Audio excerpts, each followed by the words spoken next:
Hi, can everybody hear me? Yes. Okay. Thank you very much for the opportunity to talk. I'm going to take you on a shopping spree of citations. So it's going to go pretty fast. Actually, Diane, hang on a second. I can hear you, but we can't see you. We can't see your slides.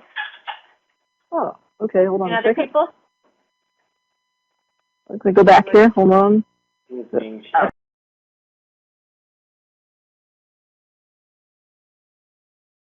It's on now. Can see it. Okay, great. So I'm going to take you on a shopping spree of citations because I'm excited by how much new information there is and also what you can learn by going back to the 1980s. So I've had the privilege of working on comets since Halley started on the KAO in the 1980. And so I'm going to give you that perspective. So an idea to consider is in the solid state refractory materials, I want you to consider the idea that more primitive is related to a greater diversity and on smaller scales. Not necessarily talking about a body, but talking about the materials in any given body. And then considering the abundance of those materials perhaps as an indicator of how primitive that body is. So going back to 1992 to 1994, Thomas and collaborators started studying the amount of carbon weight percent using X-ray studies, and they found that carbon weight percent can vary from 5 to 25% depending upon the minerals in the IDP.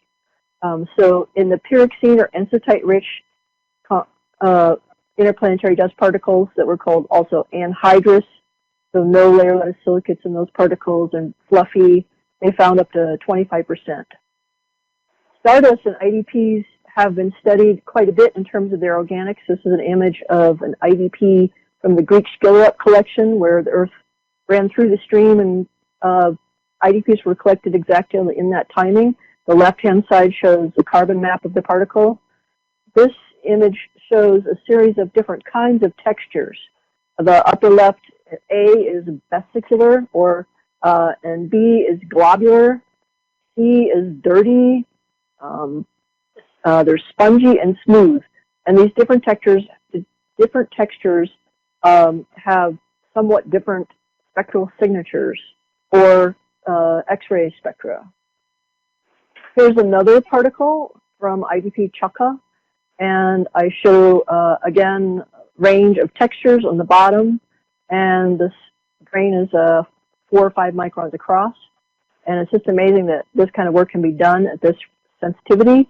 And on the right-hand side, what you're seeing is an absorption infrared spectrum spanning from 10 microns on the right to the near infrared to visible on the left. And you're seeing this really spiky resonances at near 3.4 microns right in the middle. And I wanted to draw your attention to that these resonances are really strong and very sharp compared to those in IDP, than in meteoritic inorganic, meteoritic IOM. So here's some Wilt-2 particles. FIBO and ADA are 2 different particles that were studied, and they are studied particularly because they had fine-grained organic material remaining that wasn't destroyed by the aerogel capture process. And part of that opportunity was some of these organic grains were behind large mineral terminal particles, and the terminal particles act like linebackers and blocked these particles from the heat of the aerogel capture process. So basically, these particles still show a wide variety of functional groups. I'm highlighting here this resonance from the C-double-O bond at 1700 inverse centimeters, which I think is very interesting because we may be seeing that resonance perhaps when we go to JWST. And it's an important bond because that bond carries most of the oxygen in meteoritic IOM. ADA is another particle, and ADA's spectra again shows this extremely sharp CH2-dominated spectrum. So I'm comparing from this paper by Graciela Matrat, the absorption spectra on the upper panel are from asteroid 24 Themis, and we've seen this before. But I've done you the favor and I flipped it over. The arrow showing it flipped, so you can compare it to the absorbance spectra. And in the lower left, I show you how ADA and Chaka IDPs are dominated by CH2 bonds, and they have much narrower resonances than the galactic center, and the galactic center has been compared to Murchison. So this is an eye chart just to show you that it's a good opportunity to go, and you can see where the peak positions have been identified with aliphatic hydrocarbons, other carbonates and aliphatic hydrocarbons at longer wavelengths. And I encourage you to consider this table as well as this table of the CH2 to CH3 band depth ratios, which Dale was interested in. In particular, about 2/3 of the way down is the ultra-carbonaceous IDP Chaka. You can tell it's a long line to describe that particle. And the CH2 ratio is very high, 4.6, compared to an average for diffuse interstellar medium of around 1. So I also wanted to show some data on 103P Hartley 2, which is still being worked on. This, I think, is the first really clear evidence for organic solid-state materials in a comet Comey. This was taken when the top of the bowling pin of the comet was getting the greatest sunlight, and that's the top of the comet that is shedding so much CO2 and organics. And what you're seeing here is two different spectra, the Keck and G-near spectra. The black line is the G-near spectra. The blue line is the Keck molecules resolved to the G-near spectra, and below that is residual, which is basically the solid-state organics. And I've lined that up with the spectrum of the galactic center and with the IDPs below, so you can see that in 103P Hartley 2, the shoulder of this resonance structure is enhanced, and there are some small features that correspond but don't have anywhere near the relative intensity as the solid materials. And so the difference here is that this material is in emission, and so it's gotten hot enough to actually be vibrating. And I think on this scale of whether they're macromolecules or domains of material, how big they are, I'm not sure I understand the difference between what functional groups are being active and what the excitation mechanism is. To the left, highlighted with olivine colored arrow, is a weak aromatic band, which is about 30 wave numbers wide, and that's what's expected for just the vibrational excitation of a macromolecule. And pHs were thought to be identified in Halley, but in the ultraviolet. But then this has about a very similar abundance if I use the cross sections that were used for Halley, or abundances cross sections that are used in literature. I can derive an abundance of pHs for this comet.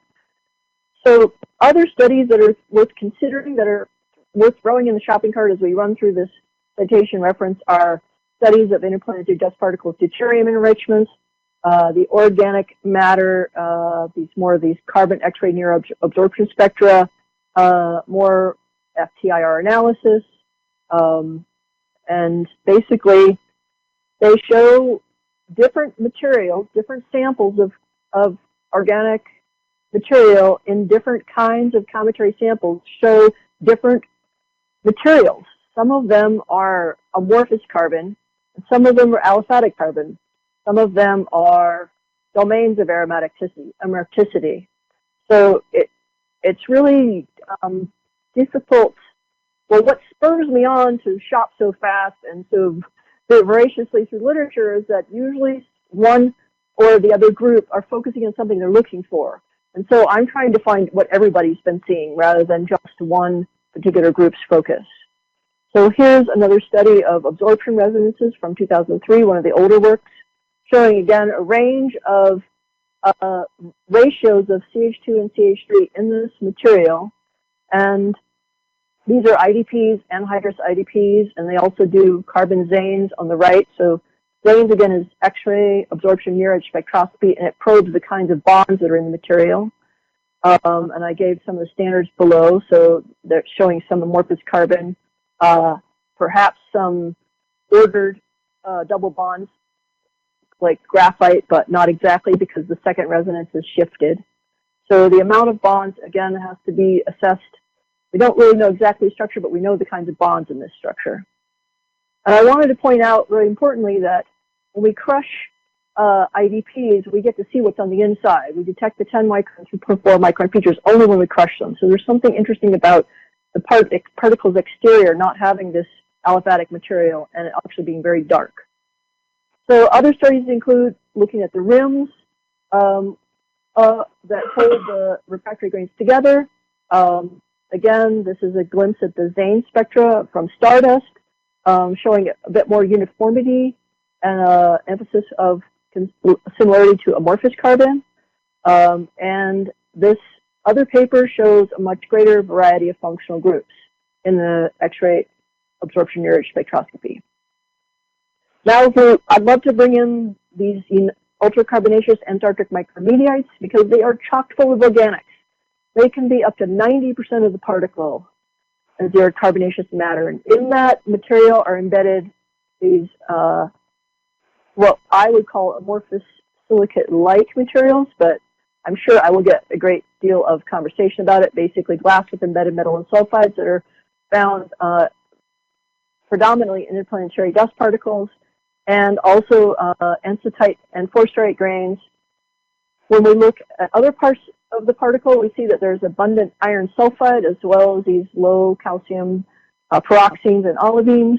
And I'm throwing this in here because iron sulfide is another darkening agent which is highly ignored because we don't have the proper optical constants. And that's part of my future research, and I think I would like to ask everyone else to consider the possibility of that as a darkening agent besides carbon. So cluster IDPs, I have to mention the refractory silicates. Basically, they include a range of iron content in the olivines, but that's not all true for all particles. Some particles have more ensitite and forsterite compared to a range of iron. And now we think that particles with greater than 10% iron are microchondrules. So those particles had to have been formed and pushed out to the comet-forming region. If we switch and look at meteoritic IOM, I want to just show this to you to show you how uniform the Zane spectra are compared to comets, even though when you read the paper, there's a great deal of diversity in the meteoritic material, depending upon what kind of carbonaceous chondrite has been looked at. And this is the wonderful detailed analysis and write-up by Alexander et al. 2017. There's different textures, fluffy, globules. There's a great diversity on smaller scales. There's differences between chondrite classes. And generally, it's not a solid material. It's an aggregate of nanoglobules, a texture that's dominated by fine-grained structure. I think that's very important because it's giving me the idea that the meteoritic material and the comet material have a link in terms of their textures. Also, they describe it as the aromatic units being small, 1 to 3 rings, and a lot of considerable cross-linking by aliphatic material between aromatic units, and the aliphatic material must be short chains. We've heard this before, and the analysis, further analysis continues to confirm this. So there's some really great spectra, and we saw some spectra earlier today, which is wonderful because we're going to have an opportunity to look at JWST at some of these bodies and look for these resonances. Even if they are very weak, we want to seek them out. And I really kind of like this paper as well because it gives you this sort of ternary diagram on the right side, which compares CH2, CH3, and CC double bonds in terms of their relative concentrations. I note that the shapes of the 3.4 micron resonances are much more similar in these different meteoritic IOMs than the diversity in comets. Now we can turn quickly to look at the comet Churyumov-Gerasimenko IOM-like material, and we find that it has higher hydrogen-carbon ratio, higher nitrogen-to-carbon ratio, and it is most similar to the high molecular weight meteoritic IOM. It's missing the lower weight carboxylic acid type bonds, which are abundant in IDPs from other comet materials. And maybe this material constitutes 50% of the carbon in this comet. So that's much more organics than stardust. So I'm encouraging everybody to try to take all the samples into consideration and the observations. I'm going to blow through these spectra. I'm a spectroscopist, so I left the easy stuff to describe to the end. Basically, spectra can best be described by 5 components, which include a glassy-like iron magnesium silicate. We know that it has to have iron in it because of its temperature. and that we consider olivine-like and pyroxene-like optical constants. We use abundant amorphous carbon and crystalline silicates like forsterite and encetate.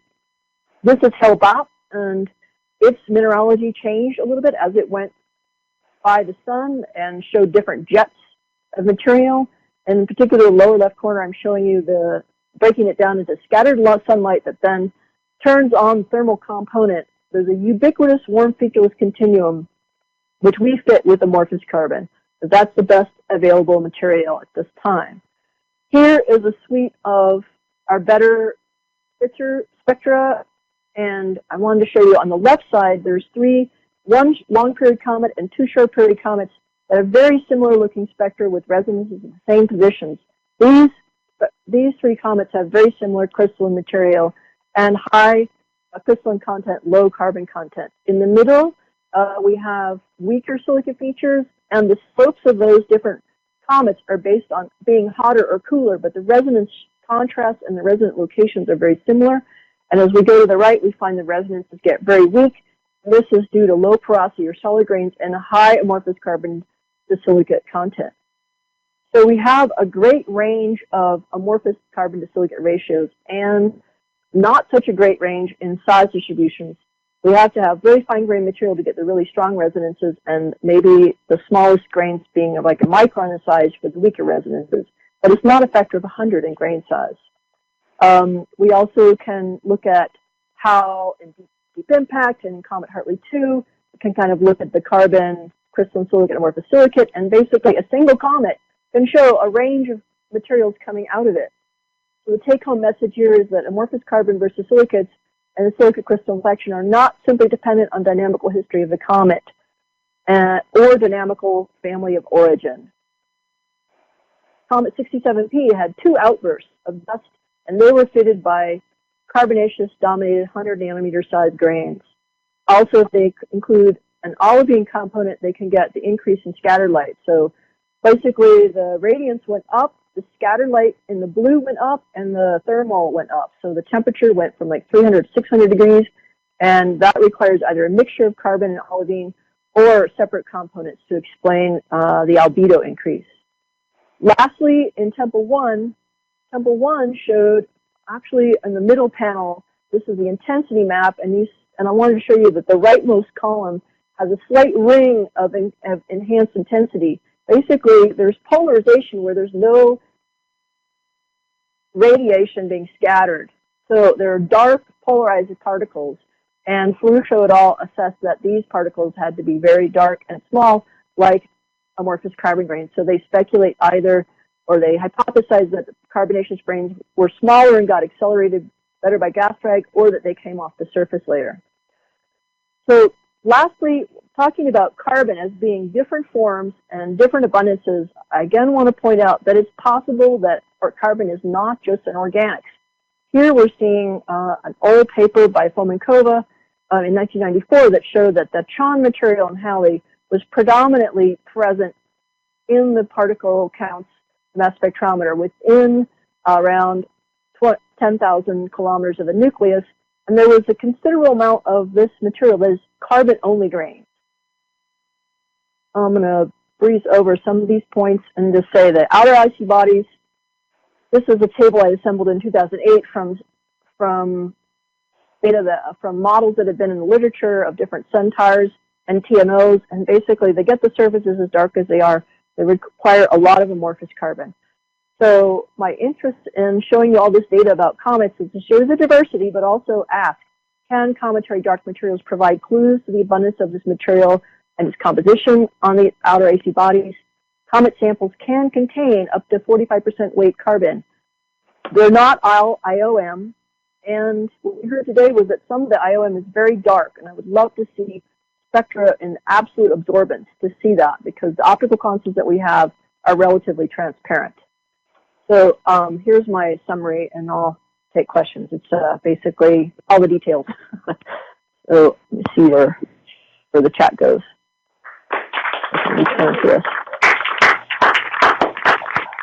We have time for a few questions, and we've lost, no, it's again. Okay, yeah, Well, we're waiting for other questions. I have one I want to ask. Diane, I find it very interesting what you said about when you crush the grains, you get a CH stretch, and only then. I'd like to know what you think is going on there. What else can you say about that? I have thought about it a long time, and I pushed far and wide to actually find a place that was written down. So it used to be that they would take whole spectra of IDPs and then they started thin slicing them. And so it's really talking with George Flynn that they used to take them in a glass slide and crush them. Then they could actually, they would go from black on the collector to being transparent. And so for an IDP, it could spend tens of thousands of years in the interplanetary medium. It must be some chemical change, I think, because why would you have aliphatic glue on the inside and then something completely different on the outside if it wasn't like an evolutionary effect? The problem is I cannot get George to try to measure the rim material. He says it's too hard to get a cross-section big enough. So I think it's a really good question. And the other thing is, if it was something that happened over a long period of time, and we see these really dark particles in almost all comets we look at, we see this dark featureless continuum, then it must have happened before the particles were aggregated into nucleus. So I think the spectra that were shown today about IOM being so dark would be interesting to throw that kind of material on the outside of some of these aggregates so I can build a supercomputer and see how dark can I make them. Thank you. We have a question in the chat box from Jeff. It says, in the Keck Junior's Hartley 2 data, can you get quantitative relative abundances of refractory solid to carbon-bearing molecules? And are these the usual simple molecules, or what? 103P Hartley 2, that tip of it had more CO2, and I think my friends, Neil Delarusso and Mike DeSanti, can give me the abundances of those materials because those are in the literature. So I have derived the abundance of this aromatic and aliphatic material. So the answer is yes, TBD. Okay. Good idea. I have a question here. So Diane, your comment about urging people to use iron sulfide as a darkening agent as opposed to carbon, that kind of caught my attention, if I understood you correctly. But I'd like to give you a chance to say that again, the reasoning behind that, so that I can remember it better. Okay, so there was a bifurcation in the field about why things are dark, and it happened in the 60s, late 60s, and it happened because FES optical constants were not available and soot optical constants were. You can go back and actually see like who started propagating what idea. So FES can be fine-grained or chunky, big chunky, and it is part of James Pollock's opacities for the protoplanetary disk, but it has been dropped after that. It is in almost everything, the sulfides. And the problem is it's hard to pin it down as to a primary condensate. It would condense at around 700 Kelvin, but the silicates would condense at 1800 Kelvin.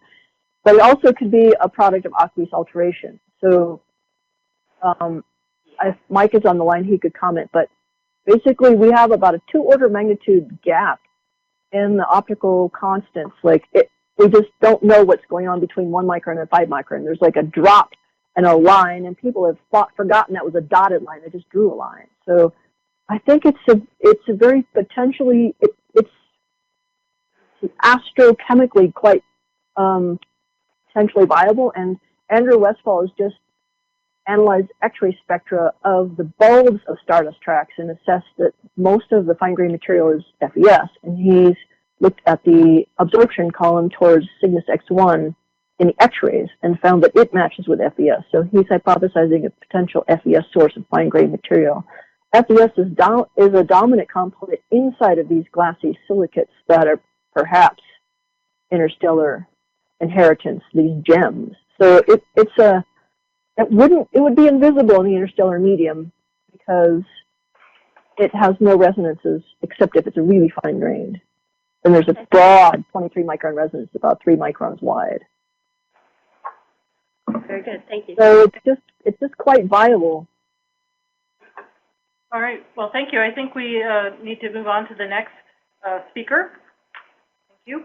The next is Adam McKay, talking about